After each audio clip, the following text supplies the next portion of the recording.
Hi guys, my name is Gladys Pagan and I am a Paparazzi independent consultant and I am the leader of the team Blessed Queens of Ice, and today I am going to show you the things you need to set up a pegboard for your displays.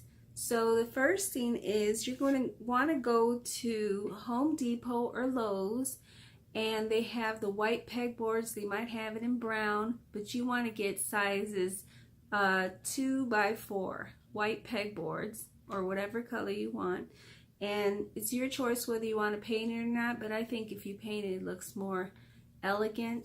So I bought some Rust-Oleum as well, black Rust-Oleum, and it's called Rust-Oleum Satin Paint and Primer all-in-one in black. And I love this one. I tried painting it, but it didn't work out well. So with this one, it has that nice shiny finish, if you can see my boards back there.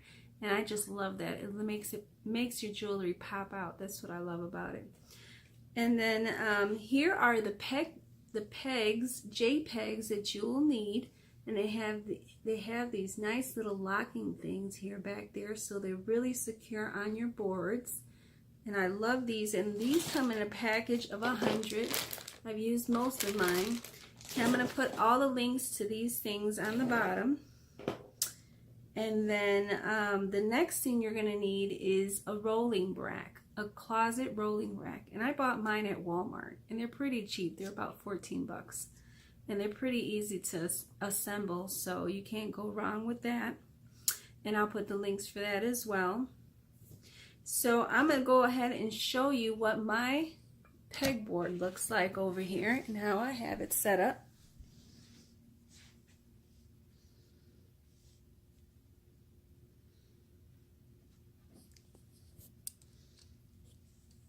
Turn this around. So these are my pegboards. You see how shiny that is there?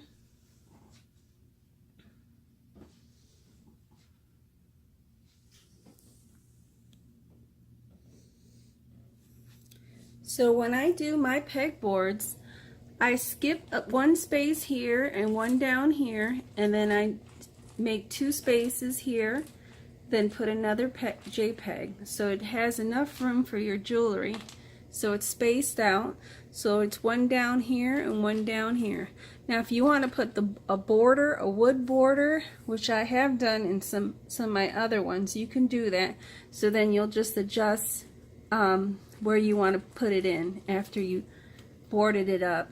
And I'm going to show you one that I did boarded, but this is one I did without the border, and I pretty much like this one. I'm going to show you this other one. This one I have wooden border around, so I've only been able to put 7, so it ends up being 21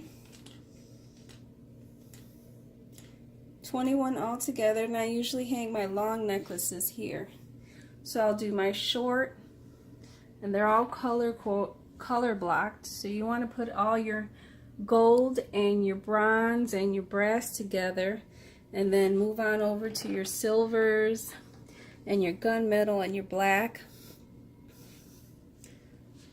And that's pretty much how I do it. And it has these nice little racks down, the rolling racks, so you could do it the way you want, with the border or without. I've done it both ways, and I like how they both come out. Real nice and shiny. And you can always touch it up if it gets scratched up while you're moving your displays around for your events. Alright guys, I'm going to go ahead and put those links down for you. And if you have any questions, drop them below, and I hope this helps you out with your displays. And you all have a great day. Bye.